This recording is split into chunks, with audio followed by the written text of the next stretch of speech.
Hi, my name is Jim, and this is Gardening Through the Seasons, inside and outdoors.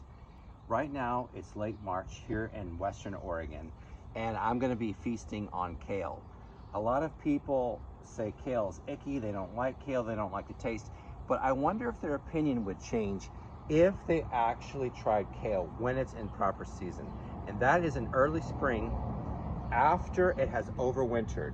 That's when it's at its tenderest, sweetest, best. The question is, how do you cultivate these? How do you grow these? How do you start these? What I like to do is I like to use peat pellets like this that swell up in water. But of course, you could use any good seed starting compost.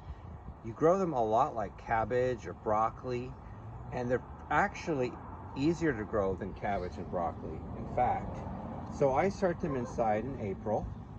And once the seed leaves have kind of swelled up and grown out, and just as it's starting to grow its first true leaf, just a little bit, I like to transplant it out. If you leave it inside too long, it is going to get leggy.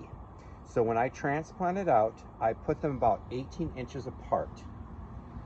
I had some other things growing here as well, so they're not exactly 18 inches, but about 18 inches apart. And I like to put a cloche over it like this for a week or two after I transplant it. You would be surprised at how much that greatly increases your success rate. Please see my video on fertilizing vegetables to see some tips on fertilizing. And also in a few weeks, I'm going to be doing a series on cabbage. Basically, you cultivate these the same as you would cabbage. So what you need to do is put a multi-purpose fertilizer on the ground before you start, and a little bit of compost. Follow the directions on the label and mix it in. Let it sit there for a week or two before you plant. You're going to then later, as they grow, be adding a little bit more nitrogen through the summer.